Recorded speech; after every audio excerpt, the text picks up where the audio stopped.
नमस्कार, आप देख रहे हैं मंथन। मैं हूं मनीष शर्मा। राजनीतिक फंडिंग में पारदर्शिता बनाने के लिए सुप्रीम कोर्ट की सख्ती के बाद आखिरकार एसबीआई बैंक ने इलेक्टोरल बॉन्ड की जानकारी चुनाव आयोग को सौंप दी है, जिसे गुरुवार शाम देश के सामने रख भी दिया गया।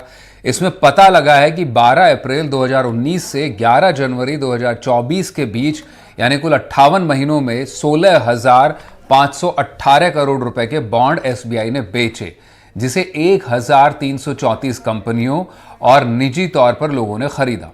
चुनाव आयोग ने 763 पन्नों की 2 लिस्ट जारी की, अपनी वेबसाइट पर अपलोड की, जिसके हिसाब से सबसे ज्यादा चंदा 6,660 करोड़ रुपए बीजेपी को मिला। दूसरे नंबर पर टीएमसी रही और तीसरे नंबर पर कांग्रेस पार्टी है। हालांकि किसने किसको कितना चंदा दिया, इसका खुलासा नहीं हो पाया, जिसे लेकर अब सुप्रीम कोर्ट ने एक बार फिर सख्ती दिखाई है। एसबीआई को नोटिस जारी कर बॉन्ड के यूनिक नंबर देने को कहा है। लेकिन किन कंपनियों ने सबसे ज्यादा चंदा दिया, इसका जरूर पता लग गया है और सबसे ज्यादा खबरें और दिलचस्पियां इसी को लेकर बढ़ी हुई है और सियासी रंग भी इन कंपनियों के नामों को लेकर चढ़ चुका है। लोकसभा चुनाव एक तरफा या बोरियत माना जा रहा था, अब इलेक्टोरल बॉन्ड जैसी खबरों ने इसे सियासी तौर पर रंगीन कर दिया है, जो अब राजस्थान में भी देखे जाने लगी है। आप स्क्रीन पर देख सकते हैं 58 महीनों में 16,518 करोड़ रुपए के बॉन्ड बिके और 22,271 चुनावी बॉन्ड खरीदे गए थे।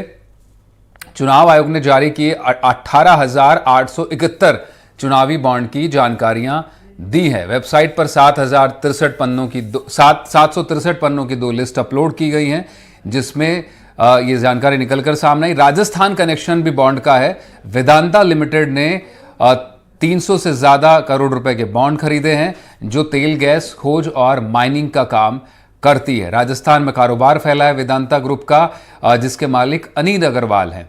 376 करोड़ रुपए के बॉन्ड खरीदे थे वेदांता ने भी, और तेल गैस के एक्सप्लोरेशन और माइनिंग का काम करती है। 12,769 करोड़ रुपए के बॉन्ड भुनाए गए हैं, जो करीब 50% बीजेपी को मिला। 2019 चुनाव में 1,700 करोड़ रुपए के बॉन्ड अकेले बीजेपी ने भुनाए। 2024 से पहले 202 करोड़ रुपए के बॉन्ड पार्टी भुना चुकी है। और शीर्ष 5 में से 3 डोनर पर ईडी आयकर के एक्शन भी हुए हैं, जिसमें फ्यूचर गेमिंग कंपनी का नाम शामिल है, मेगा एंटरप्राइजेस का नाम शामिल है और वेदांता का नाम भी शामिल है।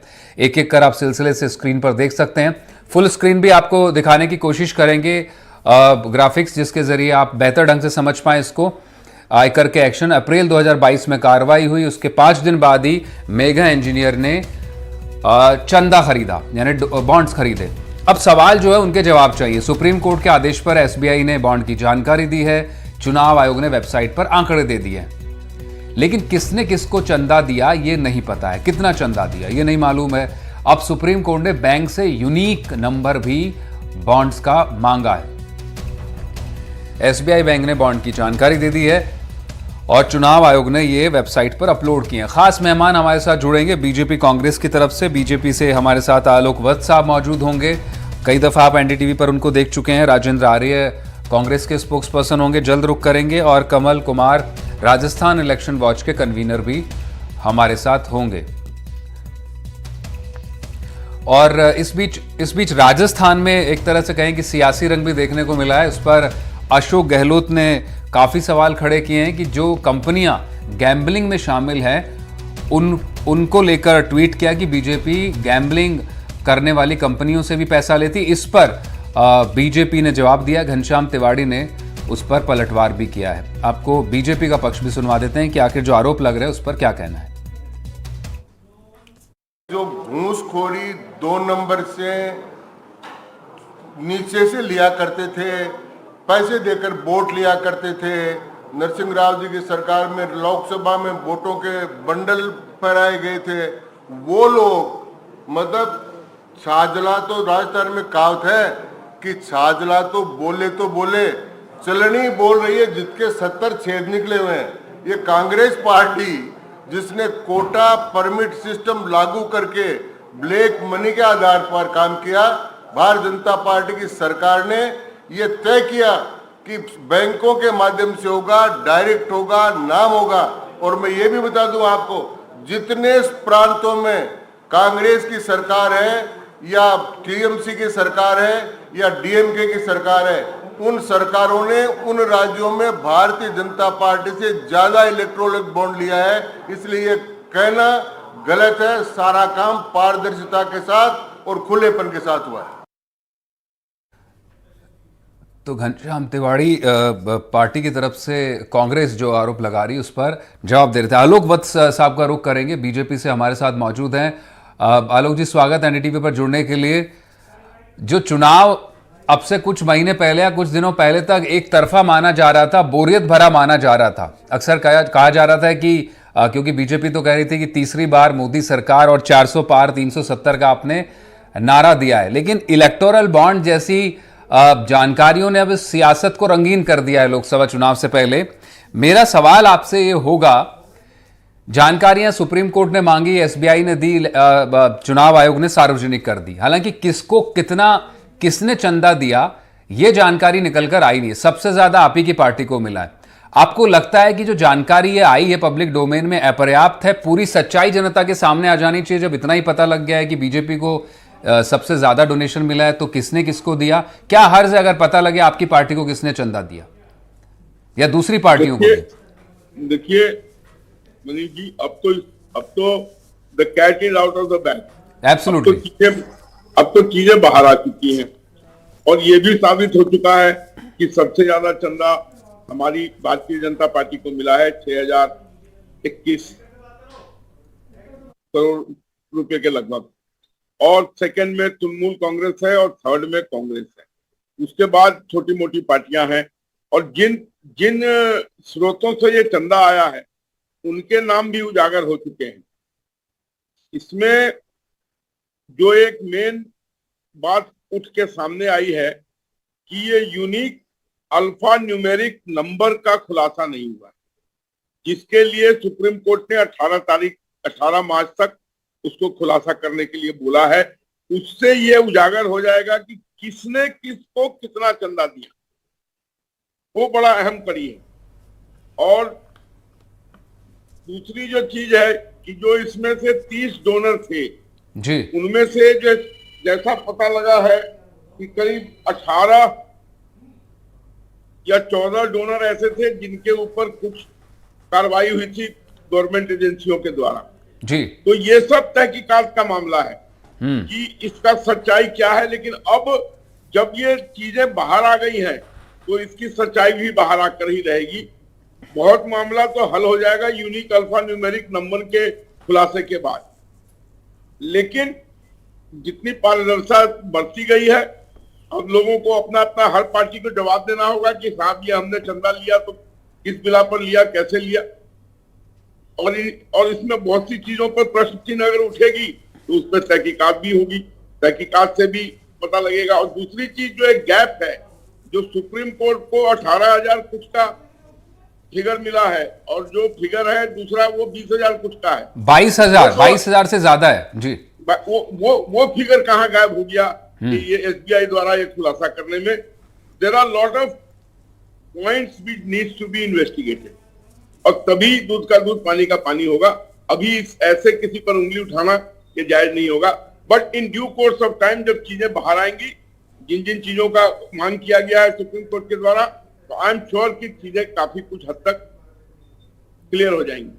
जी आलोक वत्स साहब, बहुत आपने स्पष्टता से बात रखी, यही अच्छा लगता है। अक्सर जब आरोप लगते हैं तो जवाब देने में बचते हैं पार्टी के नेता। आप बड़ी साफगोई से बात रखते हैं और जो आपने कहा कि now cat out of the bag, ये बड़ी अच्छी बात है कि अब तो मामला सामने है, पूरी जानकारी सामने आ जाए तो उसमें क्या हर्ज है।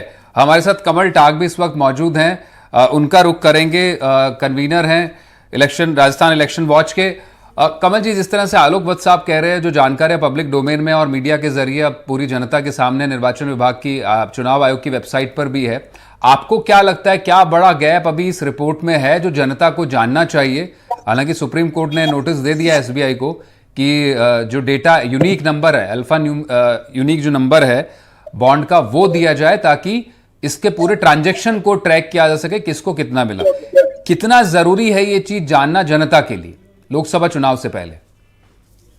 देखिए, बहुत जरूरी बात यह है कि ये जहां पारदर्शिता की बात करते हैं, और सुप्रीम कोर्ट ने भी जो है वो आर्टिकल 19(1) के तहत ही ये फैसला दिया था, और राइट टू इंफॉर्मेशन हमें मिला हुआ है, सूचना का अधिकार हर नागरिक को, इसी के तहत ये जानकारियां जो है वो साझा की जा रही है। अच्छा, ये बताइए कि ये सारी बात का कश्मकश अगर आप देखेंगे कि 2004 के अंदर भी सुप्रीम कोर्ट ने ही इनको पाबंद कि ये सारे के सारे जो कैंडिडेट खड़े होते हैं वो एफिडेविट दे, और वो एफिडेविट जो है वो जनता के सामने रखे जाए, शिक्षा का, आपराधिक बैकग्राउंड का, और साथ में संपत्ति का। तो ये क्यों जरूरी है? ये इसलिए जरूरी है कि लोकतंत्र में आप कहते हैं फ्री एंड फेयर इलेक्शन, ये तभी संभव है जब लोकतंत्र के अंदर जो जनता है वो ये जान सके कि उनके कैंडिडेट किस प्रवृत्ति के हैं और कितना पैसा उनके पास जमा हो रहा है। वहीं पर उन्हीं कैंडिडेट्स की पार्टियां किन किन से पैसा लेती है और कहां कहां से वो पैसा बनता है, किस तरीके से, किस दबाव से या किस मेलझोल से ये चंदा इकट्ठा किया जाता है, ये जानना नागरिकों के लिए अति आवश्यक है, और यही कड़ियां इसमें निकलेगी।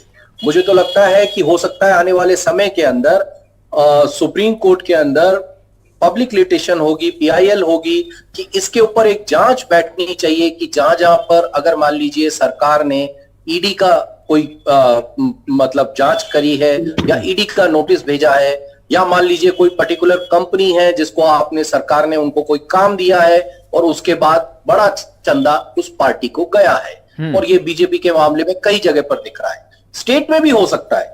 अगर ऐसा है कि कोई स्टेट गवर्नमेंट है और उसने भी किसी कंपनी से और किसी व्यापारी से किसी तरीके से पैसा लिया है और उसके बाद उसको कोई बड़ा लाभ दिया है, तो वो सारे के सारे इस परिधि में आने चाहिए कि उन्होंने अपने पावर का मिसयूज किया है और वो एक तरह का भ्रष्टाचार है। तो ये बहुत जरूरी है, ये सारे के सारे तह अभी खुलेंगे और ये तह खुल के जनता के सामने आएंगे कि किस तरीके से पॉलिटिकल पार्टीज अपने पावर का, जब वो सत्ता में होती हैं तो उसका रसूख दिखाकर अलग अलग लोगों से पैसा इकट्ठा करती है।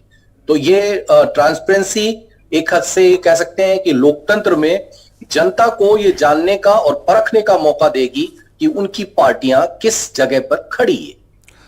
बिल्कुल, एक बड़ा अहम जो सवाल आपने उठाया है कमल जी, उसका निश्चित रूप से जवाब जानना चाहिए। जो राजनीतिक शुचिता और पारदर्शिता की बात होती है चुनावी लोकतंत्र में, खास तौर पर जनता को पूरा जानने का, क्योंकि हमारे यहाँ तो कहा भी गया है कि जनता का, जनता के द्वारा, जनता के लिए शासन। इस सवाल पर लौटेंगे, मैं वत्स साहब से भी जवाब लूंगा, और हम कोशिश कर रहे हैं कांग्रेस के भी स्पोक्स पर्सन हमारे साथ जुड़े कि कैसे आखिर ये पता लग सकता है कि जिससे चंदा लिया या फिर कार्रवाई हुई तो क्या उसकी वजह से चंदा दिया गया, ये कैसे प्रूव होगा। आज बात हो रही है इलेक्टोरल बॉन्ड को लेकर, जो जानकारियां निर्वाचन विभाग की वेबसाइट पर सार्वजनिक हुई है उसको लेकर हम चर्चा कर रहे हैं, और सुप्रीम कोर्ट ने वापस एसबीआई को जानकारी देने के लिए कहा है कि जो बॉन्ड रिलीज किए गए उनका नंबर भी देना पड़ेगा। मेरा सवाल आलोक वत्स साहब से होगा। आलोक जी, जिस तरह से ब्रेक से पहले कमल जी बता रहे थे कि ये जनता को पता होना चाहिए कि किस तरह से किस कंपनियां निजी तौर पर किसी व्यक्ति के खिलाफ कोई कार्रवाई हुई और उसके बाद उसने बॉन्ड खरीदे और कंपनी और पार्टी ने एनकैशमेंट कराया। हम जो जानकारी अभी भी दिखा रहे हैं एनडीटीवी पर, अगर आप देख रहे हैं तो टॉप जो 5 डोनर्स हैं उसमें से 3 डोनर्स ऐसे हैं जिन पर किसी ना किसी तरह से ईडी और आईटी की कार्रवाई हुई, या तो उसके बाद बॉन्ड्स खरीदे गए या उसके आसपास बॉन्ड खरीदे गए। इस पर क्या जवाब देंगे आप? देखिए मनीष जी, मैंने शुरू में ही जब आपने मेरे से प्रश्न किया था तो मैंने कहा था कि 13 डोनर में 14 डोनर हैं जिनके ऊपर कोई ना कोई सरकारी कार्रवाई हुई जी। मैंने बहुत गार्डेड लैंग्वेज में कहा, और जो कार्रवाई हुई है वो कार्रवाई हुई है ईडी, सीबीआई और आईटी के द्वारा जी। तो ये सब मैटर ऑफ इन्वेस्टिगेशन है, और जिस तरीके से अब सुप्रीम कोर्ट ने यूनिक अल्फा न्यूमेरिक नंबर का मांग किया है, उससे पूरा खुलासा हो जाएगा कि ये फंड किसके खाते में गया और कब गया। तो डेफिनेटली ये सब मैटर अंडर रडार आ चुका है। इसकी जानकारी तहकीकात के बाद ही खुलासा होगी, तभी बहुत सी चीजों पर पर्दा उठेगा। अभी बहुत सी चीजें अंडर द ब्लैंकेट हैं जो ड्यू कोर्स में सब बाहर आ जाएंगी। जी। तो जो भी इसमें बेनिफिट दिए होंगे या लिए होंगे या बेनिफिट करवाए होंगे या उसके बाद इनको इलेक्टोरल बॉन्ड खरीदने के बाद उनको रिलीफ मिला होगा, तो सारी चीजें अपने आप उजागर हो जाएंगी और देश को हर हालत में ये बातें पता लग जाएगी। अब जब सुप्रीम कोर्ट ने कहा है कि देश की जनता को इसको जानने का अधिकार है, तो ये चीजें अवश्य जनता के सामने जाएंगी कि किसने क्या किया और क्यों किया। जी आलोक जी, एक बड़ा मेरा सवाल है, हालांकि सियासी तौर पर नहीं ये सवाल, सुप्रीम कोर्ट बार एसोसिएशन के अध्यक्ष हैं आदिश अग्रवाल, वो बड़ी दिलचस्पी ले रहे हैं। उन्होंने जो पिछली बार दफा जब सुप्रीम कोर्ट ने सख्ती दिखाई और एसबीआई को डेटा देने को कहा, तभी भी उन्होंने राष्ट्रपति से गुहार लगाई कि फैसले की समीक्षा की जाए। अब एक बार फिर से उन्होंने सीजेआई को पत्र लिखकर कहा है और अपील की है कि इलेक्टोरल बॉन्ड पर दिए अपने फैसले की समीक्षा करे। और उनका तर्क यह है कि राजनीतिक दलों को मिलने वाला चंदा अगर ऐसे उजागर हुआ तो जो कॉरपोरेट्स हैं उन पर क्या प्रभाव पड़ेगा, यह देखना चाहिए। देखिए, I don't agree with his views. जी, मैं उनकी बातों से कतई सहमत नहीं। देश की जनता को लोकतंत्र में अपने एक एक पैसे का हिसाब जानने का अधिकार है और यह संविधान ने अधिकार दिया है। आप इसको से अगर हमको वंचित करते हैं, हमको मतलब देश की जनता को, तो आप हमारे मूल्यों, हमारे जो अधिकार हैं इस पर आप कुठाराघात कर रहे हैं। कोई भी आदमी हो, चाहे कॉर्पोरेट हो या अदरवाइज हो, मोस्टली तो जो इसमें फंड जो मैंने नाम पढ़े हैं वो सब बिजनेस हाउसेज ही हैं। जी जी, विभिन्न तरीके के। तो इन्होंने अगर पैसा दिया है तो क्या उस पैसे देने का इन्होंने एडवांटेज लिया है किसी रूप में वहां के स्थापित सरकार से, और अगर लिया है तो क्यों लिया है? तो ये सारी बातें जनता को जानने का हक है और इस पर कोई समीक्षा होने की बात नहीं है। आई सैल्यूट सुप्रीम कोर्ट, जिसने इस पर इतनी कड़ाई से और सख्ती से चीजों को उजागर करने के लिए कदम उठा रहे हैं। हमको लगता है कि हमें थोड़ा इंतजार करना चाहिए और जब ये सारी चीजें पब्लिक डोमेन में आएंगी तभी इसके ऊपर एक अच्छी बहस हो पाएगी कि किसने क्यों ये सब कार्य किया और किन कारणों से किया। जब तक वेट एंड वॉच। जी, आप कह रहे हैं कि तब तक तो इंतजार ही करना पड़ेगा। निश्चित रूप से अब जो नंबर है, जो उसकी पड़ताल उसी के जरिए हो पाएगी। इस पूरे ट्रांजैक्शन को तभी ट्रैक किया जा सकता है कि किसने 18 मार्च का डेट भी तय हो गया है। जी, 18 मार्च पहले उनको उसके पहले उनको वो unique alpha numeric number link करके देना अनिवार्य बनता है। जी, उसी से इस पूरे जो इलेक्टोरल बॉन्ड की जो जानकारी वो पूरे प्रकरण का खुलासा हो जाएगा। जी, निश्चित रूप से। और जरूरी भी है ताकि पूरी तरह से जब पार्टियां इलेक्शन में जाएं तो जनता के पास वो जानकारी हो और वो जो राजनीतिक पारदर्शिता जो सरकार भी सुनिश्चित करना चाह रही है वो जनता के सामने वाकई मिले। उसी की तो मनीष जी आज तक कमी रही है जी, वो पारदर्शिता ही नहीं आ पाई है जी। कौन किससे क्यों कितना ले रहा है और किस लिए ले रहा है, और उसमें पूरी तरह से पक्ष विपक्ष दोनों तरह से जिम्मेदार हैं। जब विपक्ष में होते हैं तो आरोप लगाना बड़ा आसान होता है और ये सिर्फ विपक्ष भी नहीं बच सकता है आलोक जी इस जिम्मेदारी से, क्योंकि अभी हालांकि विपक्ष का कोई प्रवक्ता हमारे साथ जुड़ नहीं पाए, उनसे भी सवाल बनता है क्योंकि चंदा उनको भी मिला है। तीसरे नंबर पर कांग्रेस पार्टी है, दूसरे पर टीएमसी है, सवाल उनसे भी बनता है। मुझे एक चीज आपको कहने में कोई हिचक नहीं है जी कि इस हमाम में सब नंगे हैं।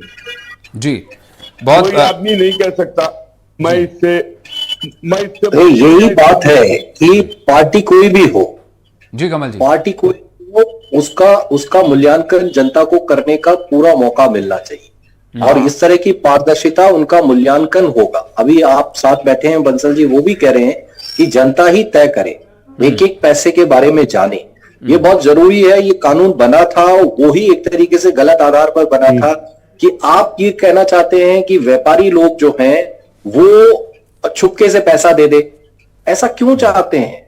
क्योंकि आप पॉलिटिकल पार्टी है, लीजिए ना आप व्यापारी से पैसा, सबको दिखा के लीजिए, सबके सामने लीजिए, आपको जितना लेना है लीजिए, उसकी व्यवस्था कर सकते हैं, लेकिन आप जनता को बता के लीजिए कि आपने कहां से पैसा लाके और कहां आपने अपनी पार्टी को चलाया है। जी। किसी तरीके से अगर बेनामी पैसा यूं कहें कि ये छुपा के पैसा ले रहे हैं तो वो तो दबाव से भी ले सकते हैं। वो आप एक तरीके का यूं कह सकते हैं कि एक घोटाला कर रहे हैं जनता के साथ कि आप, और दूसरी तरफ ये भी है कि व्यापारी लोग अपनी बात मनवाने के लिए भी आपको पैसा दे सकते हैं। तो आपने जनता की ना सुन के कुछ व्यापारियों की सरकार चलाना जैसा हो जाएगा। तो कई आरोप लग सकते हैं और ये बड़ा मामला है मूल्यांकन का। बिल्कुल। अब आखिर में हालांकि समय नहीं बचा है, लेकिन राजेंद्र आर्य कांग्रेस के प्रवक्ता हमारे साथ जुड़े हैं, संक्षिप्त में जवाब लेना चाहेंगे। राजेंद्र जी, जिस तरह से आलोक वत्स साहब कह रहे थे कि जो हमाम का जिक्र कर रहे थे कि सभी पार्टियां, इसमें कोई भी अछूती नहीं है, बॉन्ड्स तो सभी को मिले, सबने एनकैश किया है, तो सिर्फ बीजेपी पर आरोप लगाना कहां तक सही है? जो आरोप अशोक गहलोत लगा रहे हैं, दूसरी आपके सहयोगी दल भी लगा रहे हैं, चंदा तो आप लोगों को भी मिला है इसी के जरिए, इसी इलेक्टोरल बॉन्ड से। देखिए मेरी बात सुनिए, क्योंकि ये स्कीम लेके आई बीजेपी की सरकार और उस वक्त के जो हमारे वित्त मंत्री थे अरुण जेटली जी, वो लेके आए। और हमारे नेता राहुल गांधी ने 2019 के अंदर भी ये बात कही थी कि ये एक तरीके से गंदा खेल राजनीति के अंदर करने जा रहे हैं। तो आपको पता होगा कि जिस तरीके से ईडी का या इनकम टैक्स का या तमाम तरीके की जो हमारी फाइनेंशियल जो जांच एजेंसियां होती है, उनके दबाव बनाकर जिस तरीके से जो हमारे कॉर्पोरेट ग्रुप्स हैं उनको जिस तरीके से, मैं तो कहता हूं कि आज आप सोशल मीडिया पे या ट्विटर पे देखेंगे तो ईडी का मतलब एक्सटॉर्शन डिपार्टमेंट हो गया कि मतलब नहीं। लेकिन आर्य साहब अब समय हालांकि कम, आप आखिर में जुड़े हैं। सबसे बड़ा सवाल ये कि उससे पहले 10 साल यूपीए की सरकार बनी थी और उस वक्त चंदे की क्या स्थिति थी? कम से कम अब तो है कि बॉन्ड के जरिए सामने तो आ गया है, उस वक्त पर तो किसी भी तरह की पारदर्शिता नहीं थी, कोई जानकारी लोगों तक समझ सामने नहीं आ पाती थी। यही वजह है, ये पारदर्शिता अगर आपने सुनिश्चित की होती, ये पारदर्शिता लंबे दशकों तक आपकी सरकारें रही, अगर आपने सुनिश्चित की होती तो आज ये नौबत नहीं आती। समय बहुत कम है, फिर से जी बड़ा विषय। जी आखिर में 10 सेकंड।